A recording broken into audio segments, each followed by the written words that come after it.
Redmi 8 এই মোবাইলটা হঠাৎ করে মোবাইলের নেটওয়ার্ক দেখেন চলে গেছে একদম ক্রস নেটওয়ার্ক, এখানে কিন্তু কোনো দাগ নেই এবং উপরে দেখেন নো সার্ভিস লেখা আছে। আমি সেটিং থেকে আপনাদেরকে যদি দেখাই, এটার মধ্যে বাংলা লিঙ্ক সিম আছে, বাংলা লিঙ্ক সিম কিন্তু শো করতেছে, বা এই দেখেন যে বাংলা লিঙ্ক সিম শো করতেছে, বাট এই যে এখানে নেটওয়ার্ক নাই।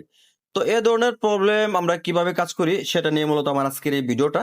আপনারা অনেকে আমার চ্যানেলে ভিডিও দেখেন, লাইক করেন না, কমেন্ট করেন না, চ্যানেলটা সাবস্ক্রাইব করেন না, সেই কারণে অনেক অনেক ভিডিও আপলোড করার পর আপনার কাছে কিন্তু ভিডিওগুলো যায় না।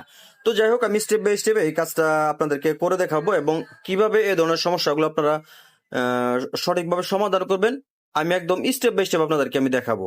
তো প্রথম অবস্থায় এই মোবাইলটা কাজ করার জন্য আমি মোবাইলের যে ফ্রেম আছে, ফ্রেম মাদারবোর্ড উপরে যে ফ্রেম থাকে, এই ফ্রেমগুলো আমি আস্তে আস্তে খুলে নিব। এটা খুলে আপনাদেরকে আমি স্টেপ বাই স্টেপ ইনশাল্লাহ কাজটা করে দেখানোর চেষ্টা করবো। আপনারা সম্পূর্ণ ভিডিওটা কন্টিনিউ করুন, তাহলে এখান থেকে অনেক কিছু আপনারা শিখতে পারবেন, বুঝতে পারবেন। তো দেখেন আস্তে আস্তে আমি নাটগুলো খুলে নিচ্ছি।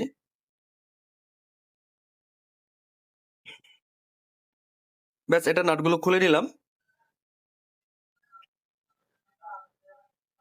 এই নাটগুলো খোলার পর দেখেন এখানে কিন্তু কেবলটা সঠিকভাবে লাগানো আছে। আমি এখন যেটা করব, দেখেন আপনার লজিকের যে সাইট আছে, এখান থেকে আমি এইটুকু খুলে নিলাম।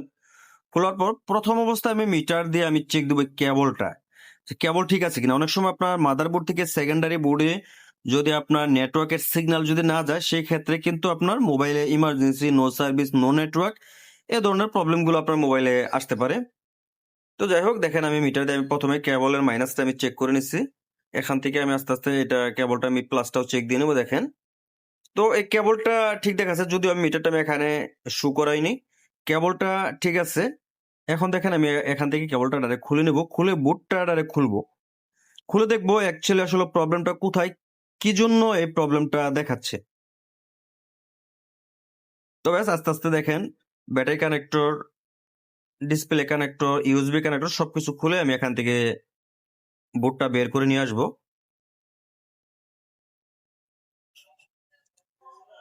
এই যে বোর্ডটা এখন আমি খুলে নিব। আস্তে আস্তে এই কাজগুলো করার চেষ্টা করবেন, আস্তে আস্তে কাজ সুন্দর হয়। তো দেখেন আমি যে বোর্ডটা খুলে নিলাম। ব্যাস, বোর্ডটা আমার খোলা হয়ে গেছে। এখন আমি যেটা করব, নেটওয়ার্ক আইসির উপরে যে টিনটুকু আছে, হালকা কিছু অংশ আমি এই আইসির উপর থেকে রিমুভ দিব, টিনটুকু কেটে ফেলবো। কেটে চেক দিব মিটারের মাধ্যমে যে আসলে প্রবলেমটা কোথায় আছে। তো দেখেন আমি একটা নাইফের সাহায্যে আমি সুন্দর করে অল্প একটু টিন কাটবো এখান থেকে। দেখেন এই যে অল্প করে টিন আমি কাটবো, বেশি কাটবো না। এই দেখেন এই যে অল্প 3G যে আইসি আছে, এই আইসির টিনটুকু আমি কেটে নিলাম, কারণ এখান থেকে আপনার নেটওয়ার্কটা সাপ্লাই হচ্ছে।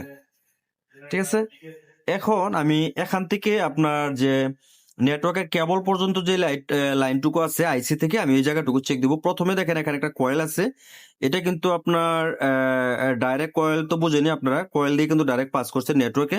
তো এই কয়েলটা আমার প্রথমে যখন আমি চেক দিলাম, এই কয়েলটাই আমার কাছে মনে হচ্ছে যে খারাপ। তো কাজগুলো স্টেপ বাই স্টেপ করতে হবে। তো কয়েলটা যেহেতু খারাপ, আমি কয়েলটাই প্রথমে রিমুভ করব। দেখেন প্রথমে আমার চোখ গেছে কয়েলটার দিকে, কারণ এই লাইনগুলো আপনাকে চেক দিতে হবে। লাইন যদি মিসিং থাকে, যেমন কেবলটা আমি চেক দিলাম, সেভ কেবলটা কিন্তু ভালো থাকার পরও লাইনটা যাচ্ছে না, নো সার্ভিস দেখাইতেছে। কারণ হচ্ছে এই যে কয়েলটা, এখানে কিন্তু আপনার নেটওয়ার্কটা ব্রেক হয়ে গেছে, আর ব্রেক হওয়ার কারণে এখান থেকে নেটওয়ার্কটা আপনার ইমার্জেন্সি দেখাইতেছে। তো দেখেন এটা আমি সুন্দর করে জাম্পার করে দিছি, যে সুন্দর করে আমি জাম্পার করে দিছি। তো অনেকে কি করেন, এভাবে চেক না দিয়ে ডাইরেক্ট কি প্রবলেম, নেটওয়ার্ক প্রবলেম হয়ে গেলে হলে আপনার ডাইরেক্ট আইসিতে যান, আইসি পরিবর্তন করেন, তারপরে সমস্যা দেখেন। ঘাটাঘাটি অনেক সময় করার পর দেখেন যে আসলে আইসিতে প্রবলেম ছিল না, প্রবলেম ছিল আমাদের কালেকশনে, কিংবা ছোটখাটো এই ধরনের কয়েলের মধ্যে আপনার ব্রেক হওয়ার সমস্যা থেকে অনেক সময় নেটওয়ার্কের সমস্যা হয়। তো যাই হোক, আমি প্রথমে কিন্তু যে ব্রেক যে কয়েলটা ছিল কেটে গেছে, এই কয়েলটা আমি কিন্তু জাম্পার করে দিছি। এখন আমি এই জাম্পারটা কয়েল দেওয়ার জাম্পার দেওয়ার পর আমি এখন ফিটিং দিয়ে দেখবো মোবাইলের নেটওয়ার্ক আসতেছে কিনা। তো মোবাইলটা আমি চালু করলাম, চালু করার পর ব্যাকশিলটা লাগিয়ে, দুটি স্কিপ করে ব্যাকশিলটা লাগিয়ে নিলাম। নেওয়ার পর দেখেন এই যে মোবাইলটা চালু হয়েছে, এই যে নেটওয়ার্ক কিন্তু কমপ্লিট হয়ে গেছে। তো আশা করি ভিডিওটা আপনাদের ভালো লাগবে। যদি ভালো লাগে তাহলে অবশ্যই চ্যানেলটা সাবস্ক্রাইব করে পাশেই থাকবেন। আমাদের ভিডিওগুলো প্রতিনিয়ত দেখবেন, লাইক কমেন্ট শেয়ার করবেন।